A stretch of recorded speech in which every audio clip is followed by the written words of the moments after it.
these campaigns. And the campaigns are to help, fully realize the message and get it into the hands of change makers. And those change makers can be wonderful foundations like the USC Shoah Foundation that we partner with. They can be teachers. Teachers are change makers. They help, shape our children, how they think, critical thinking, and really our philosophy, everyone can be a change maker. And so anyway, we have this very rich partnership with USC Shoah, and why don't you tell us a little bit more about? Yeah, I mean, what a great story. I mean, just a shout out to Chris and Lynn and the team for creating what I think is probably one of the best Holocaust films I've seen in a very long time, particularly one aimed for children. Marvel. Even one of the big programs that USC Shoah Foundation does is Echoes and Reflections, which is the nation's leading teacher training program to help teachers teach the Holocaust. And it's with Yad Vashem and ADL, and usually Yad Vashem is, no movie is a good movie, and this one they put their stamp of approval on as an educational resource. But if you're not familiar with the USC Shoah Foundation, we're the largest archive of audiovisual testimonies of survivors of genocide and witnesses to genocide. Our largest collection is survivors and witnesses of the Shoah, and that's really our core purpose. Our mission is to use those testimonies to develop empathy, respect, and understanding, to counter hatred, to develop, particularly in young people through our education programs, the kind of attitudes, behaviors, dispositions, leadership skills that will help them fight hate. And one of the things we know is that educators, particularly now in post-pandemic, need easy resources that are powerful and they have impact. And so this is a type of testimony, right? This is a story. And we know that stories, that testimony, that authentic human story does change students. It changes their behaviors. We know studying, if they get Holocaust education in high school, by the time they get to college, they are more engaged, they are more willing to stand up for someone else, they're more open to difference. These kinds of films are gonna help us do that. And it's a delight to work with participants and find those opportunities. The work that both of your organizations is doing is absolutely incredible with all the social impact and Corey, the impact that you've made with education and the USC Shoah Foundation does. There's a lot to unpack here. I think one of the beautiful things about this film, who's familiar with the film Wonder? So for those of you who are not, which I was not, the Julian character plays a bully that is in Wonder. And R.J. Palacio, who wrote both Wonder and Whitebird, created these novellas about different characters, and one of the novellas was about how Julian got his name. She then turned that into this graphic novel that is the basis for this, which is brilliant. And I had the pleasure of speaking to one of Chris's colleagues yesterday, who's an executive producer on the film, who sort of came into all this through his children. And he told me something that Chris and I talked about, that his father was hidden during the war, which is something that Chris didn't know and is not something that he talks about. And he realized through talking to his kids that they knew what the Holocaust was, but they didn't have a deep understanding. And I think that we're finding this more and more. And one of the things that our friend Robert said is Google how many students really understand the meaning of the Holocaust. And I think in 2020, there was something like 63% of people between 18 and 39 who really had no idea what the Holocaust was. And then there is, I think, another statistic that was 58% of students did not know that there were over 6 million people killed. They thought it was 2 million. So, as Corey has said and as Chris has said, this is all testimony. We need to get this out there. We need to educate another generation, and that's part of what we are here to do, and your organizations are so good at doing. 100%. And film is like the start of that conversation. Absolutely. It's such a great medium to bring people around, to have that discussion, especially for young people, to see a historical film. They start to see things and they say, well, why were there Nazis in France, right? And they start asking those questions, and that's where the learning is, and that's where the magic is, I think, in terms of students learning about, other histories, perhaps their own history, many times, sometimes even hidden from them that they were not aware of. I mean, one of the things I think this film does really well is to explore the banality of evil, the wide participation. So the characters are, show that complexity, particularly of this history, but it also gives students a way in. So going in and out of the grandmother story, seeing how it resonates with Julian, seeing that change. And I think just the notion, it's very brave in many ways, that, Sarah recognizes that she probably wouldn't have done the same thing for Julian that Julian did for her. One of the other, I think, wonderful things about this film is that it doesn't downplay the way that Jews were treated. It doesn't downplay anti-Semitism. It doesn't, make Jews a sort of ancillary character. At the same time, it shows that there was hatred that went beyond that. And that's something that's often lost. And it allows for students to explore the universality of hate, and that the experience is so similar in terms of how it felt to be marginalized, how it felt to be picked on, and to carry that through. That's the thread that brings us back to the Met. That's the thread that brings us back to Julian's classroom.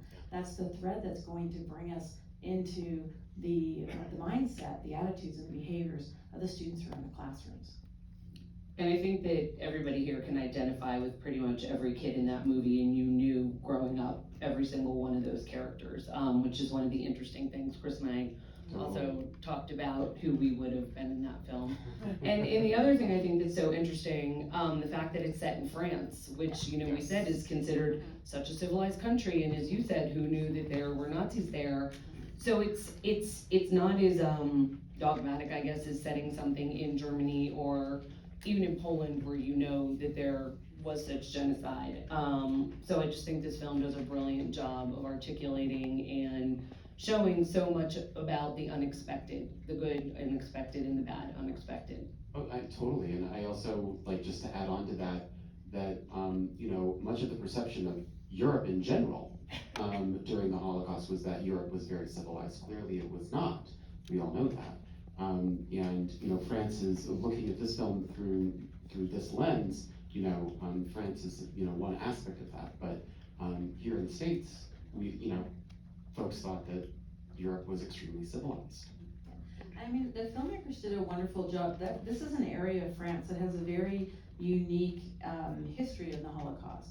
The geography made it incredibly unique, and for a historian to see that reflected so well and to manifest, the geography is another character in this film. But they did such a good job of the nature of the war, the delay, and then a very rapid deterioration in this particular space. That if you're diving into it as a historian, I mean, we love to, pick apart films for their lack of historical accuracy. But this one, in very subtle ways, takes real care to ensure that those details are accurate and are there, so it doesn't, provide that it provides that space to also explore and to have students extend into the history, the knowing, because it's important that they understand the history of this specific space of the Holocaust, understand its uniqueness, and this gives a way in at the same time, touches on many of the key themes. But then also includes those elements of magical realism, right? That then plays on students, kids and young ones, and even our own imagination. And we've all been there, we've had to imagine us being somewhere else, and not in the situation that we're in. And I just, when I first saw this film, that to me really, really stuck out. I was very excited about that. So I think we're gonna open it up in a second, but I need to do a special shout out and then make an introduction. So we have a very special guest in the audience, David Schachter, who is a survivor. David, do you mind just waving? Thank you.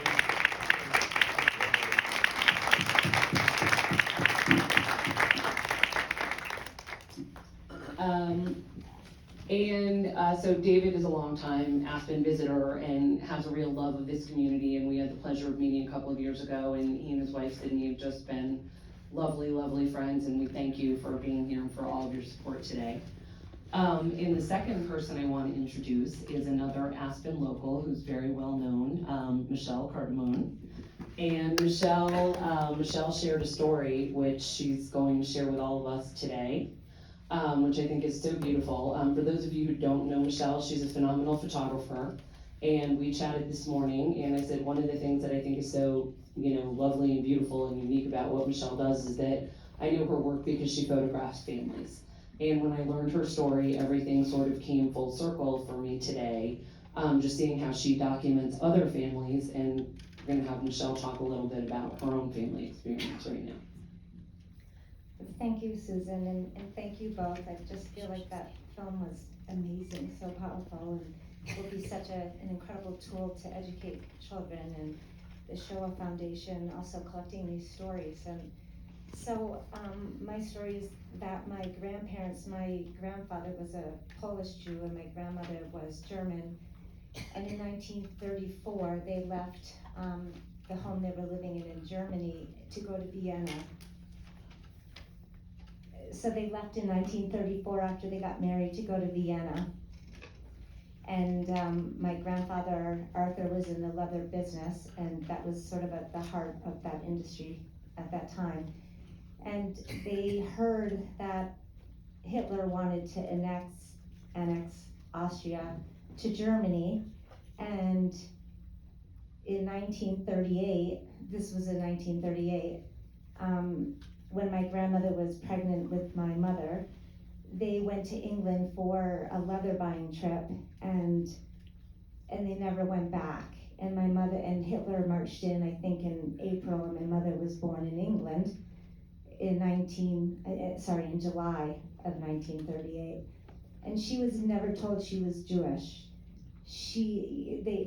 Just like there's so many similarities in the film to my mother's life, even though she wasn't in a concentration camp, but they never spoke about being Jewish. They were secular Jews to begin with. And so she was raised not knowing and going to church. And it was when she was going to be confirmed that the church are the ones that told her she was Jewish. And she always felt her house, I heard not normal, and I feel like her house was very not normal. And her parents, she felt like they sort of lost their capacity to raise a child. They were just very sort of negligent with her. They sent her to Switzerland to school for a while. And then my grandmother, who already had depressions, she ended up taking her life when she was 57. And my mother ended up going to America to work and be near a cousin of hers who was a survivor of the camp.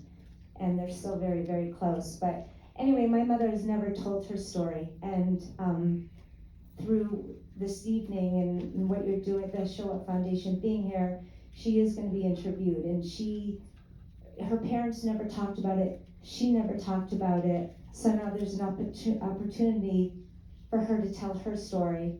And it's important for all of us to listen, but it's also important for these stories to be told. Thank you so much.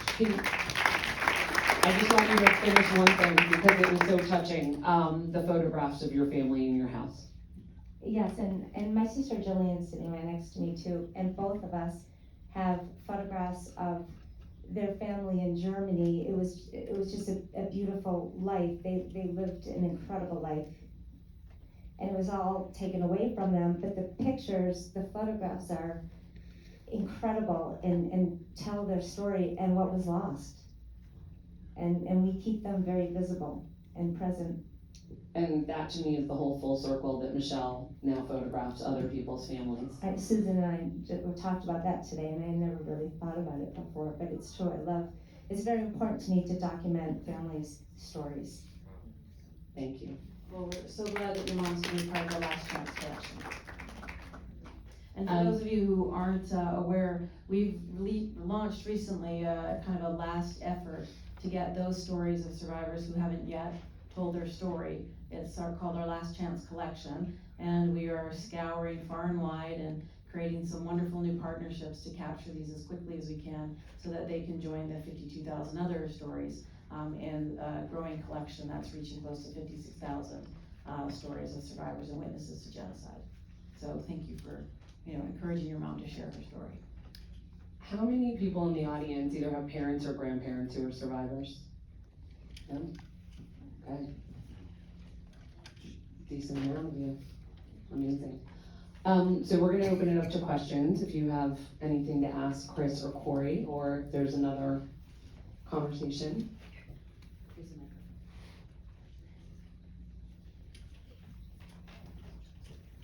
I'm watching this fantastic movie, and what I think we're seeing.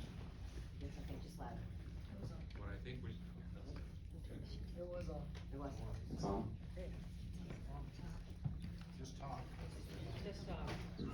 Just talk, yeah, right.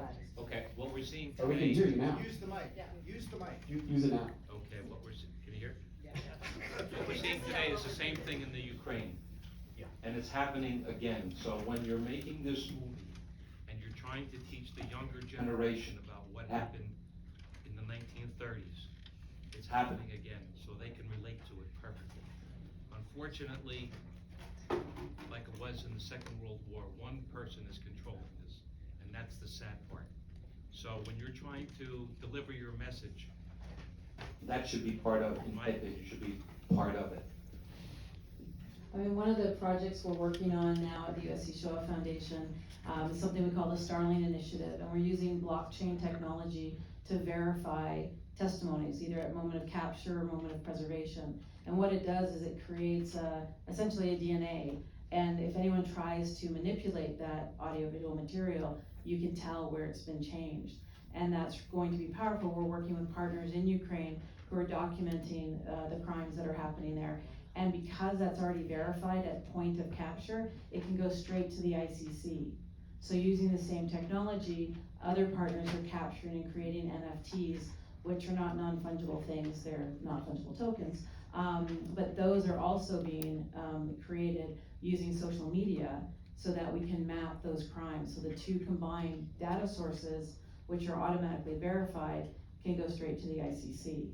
So those stories will become part of that archive, that body of work, but also ensuring, which will help us to counter distortion, denial, deep fakes for years to come. So that's, work that we're doing right now that'll really help with what you're saying. So thank you for that question.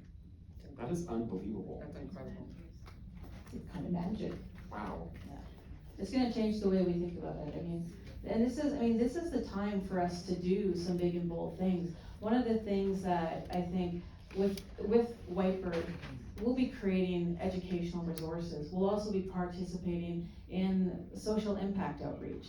How do we get students in the seats? How do we get their families there? How do we get these conversations happening, not only among the students, with their teachers, with their classmates, but also with their families? Families are increasingly important as part of the educational ecosystem. We have a partnership with Discovery Education. Discovery Education is the largest streaming education source in the world. It's in almost 60% of American schools. They're gonna help us get the word out. Every organization in the Association of Holocaust Organizations is going to help get the word out. Because one of the things we know is that as mandates increase, as pressures on teachers increase, the one thing that they will do is say, oh, we have to do the Holocaust today, let's put in a film. And we know the film they put in, it's not a good film. It's The Boy in the Striped Pajamas. In the UK, it's still the #1 resource that teachers use. In a country that invests per capita among the highest in training teachers how to teach the Holocaust and providing them with resources, teachers, when it comes down to it, more than 2/3 are still grabbing that film and popping it in because it's short and it has a kid in it. And so what we're gonna do is we're gonna replace it with this one. So that, and we're gonna need your help. I know I got that. We really need you. We're gonna need your help to do that. So when we know a release date, we're gonna be coming back with calls to action. You're all ambassadors for this film, which is why you were recruited here this evening. So please spread the word. May I ask what age you would show that movie to, the youngest age? The youngest age we would show that movie to is probably grade 4. It's really aimed for middle school. We're doing, it's because it's, so again, there's not a lot of direct violence, and violence is less of a concern in America than sex. Don't understand that, but nonetheless, they don't use bad words. And so it's fairly accessible. It doesn't get us in any problems with most of the new legislation, so it's got wide range. Primary education has so much more curricular space than even middle school. So pushing it down to grade 4s, grade 5s, 6, 7, and 8. There's already gonna be pickup with high schools as well, but it's really the sweet spot will be middle school, but we'll bleed the edges a little bit. But grade 4 would be about the lowest, and you'd have to have the right contextual material, but there's no concept there that wouldn't be age appropriate to discuss. And it's helpful for those students to see themselves up on screen they can identify, right? That's the key point, and that's where the real kind of change and getting the students to critically think about these topics and these issues. Once they see themselves or a reflection of themselves, that is super helpful. And that helps develop empathy, and if we develop empathy, we can develop critical thinking. If you don't have one, you can't get the other.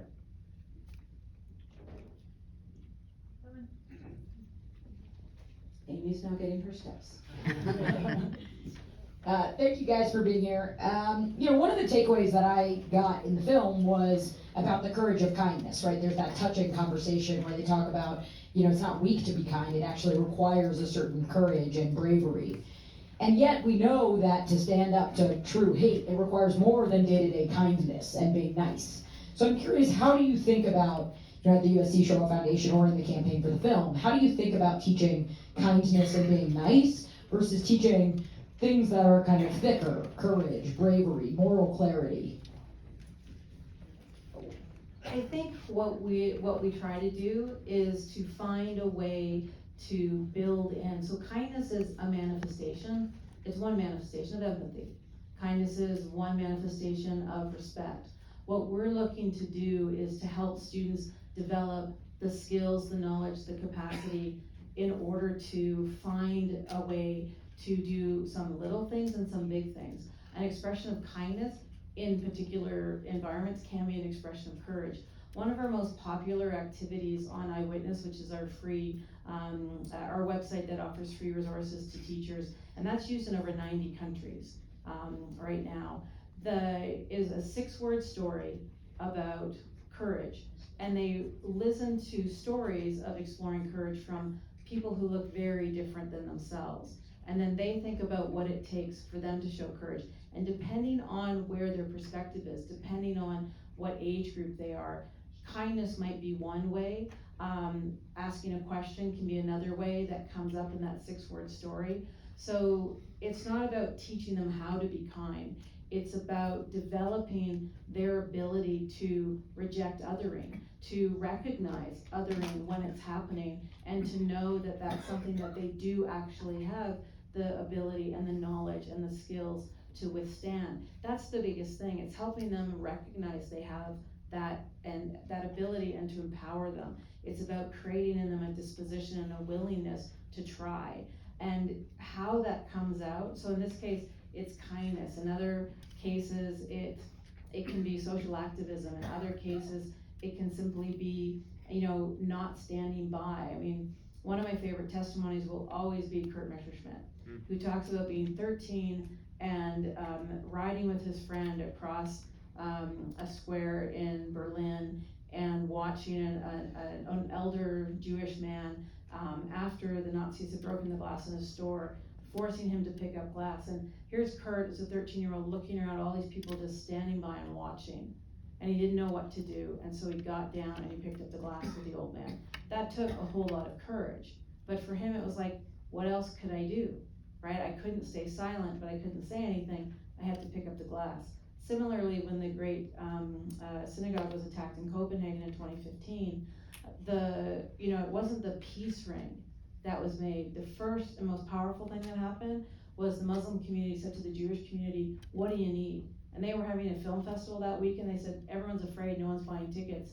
And so they did a go-together event on Facebook. And they went to movies, right? And so this one gentleman that we interviewed, he's a Muslim man of Palestinian descent, and he learned what Zionism was, and he goes, it's not that scary, right? And it was just like, for him, that was like that moment, but it was like, he used his Facebook account, they did a Go Together account.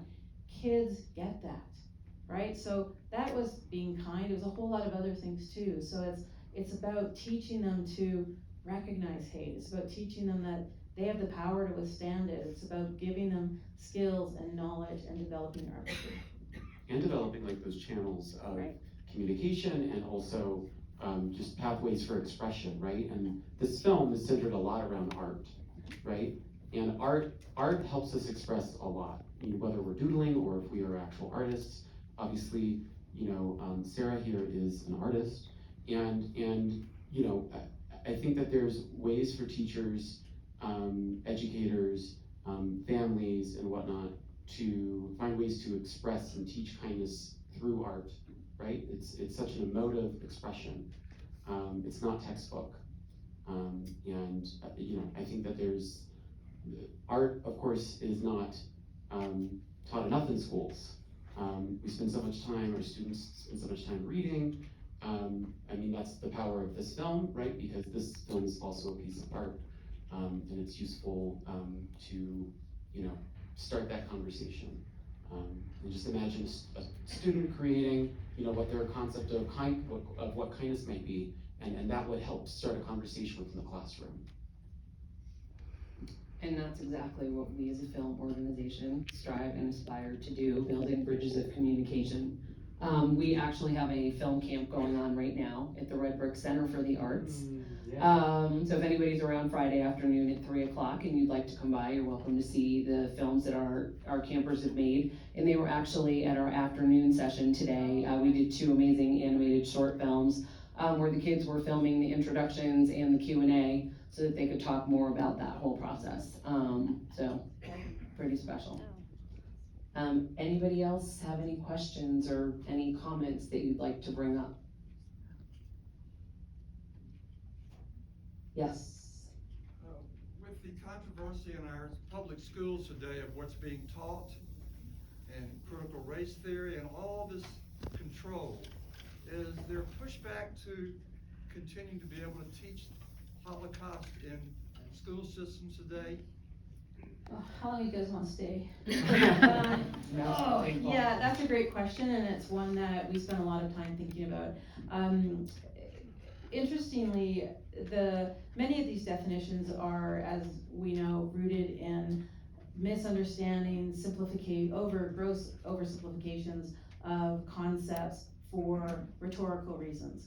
But nonetheless, they are significant debates.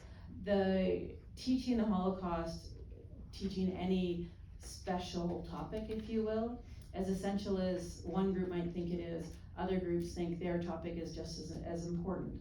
And so there's always that push and pull. You're also faced just with the notion of how much must be taught, how much time has been lost in the last 2 years. So you have time pressures, you have pressures of teachers' preparation. We can spend thousands of dollars teaching a teacher to teach the Holocaust only to find out they're no longer a teacher, they're not teaching that course anymore.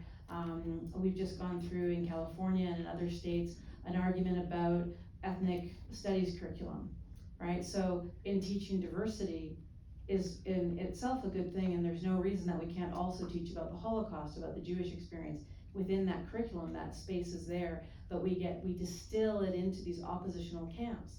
And that's where hate starts. It starts with words, it starts with disagreements that aren't rooted in empathy and critical thinking. And so the critical race theory debate really saddens me, because one of our founding principles of our methodology for teaching with testimony is critical race theory. Because the archive is 56,000 counter narratives. It teaches us about someone who's different than we are.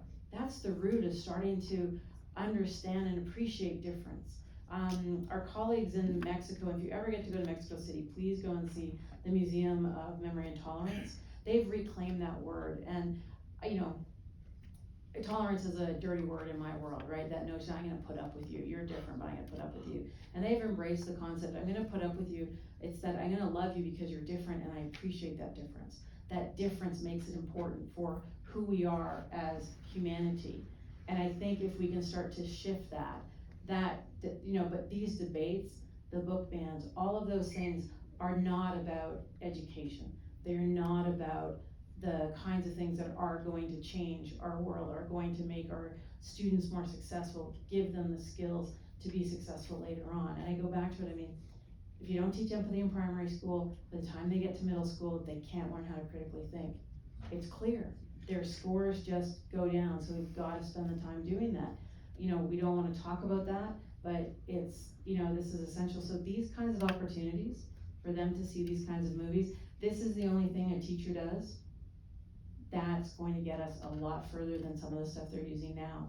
And, if we have to keep fighting the notion that critical race theory isn't being critical of, race and teaching racism, it's about teaching counter narratives. It's about teaching about the wonderful diversity of our society, of our communities, and how important that is.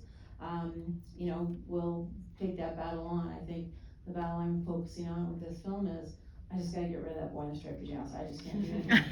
I just can't do We it gotta one more get it in all time. the schools. All the All schools. schools. We gotta get those kids in the seats when it comes out.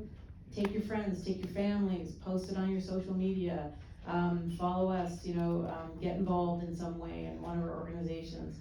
And then when it's out for streaming, tell teachers about the courses, tell the teachers about what's there, and, let's get this one popped into those machines and streamed, 2 years from now.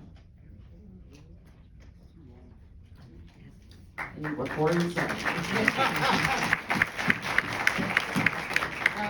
Huge thanks to you both, you're incredible you. panelists, I wish we could keep you forever. Oh, you can talk to Hooch. Yeah, We can all talk to Hooch. Please come to Hooch. Open bar and nibbles. Thank you for coming, everyone. Thank you. Thanks.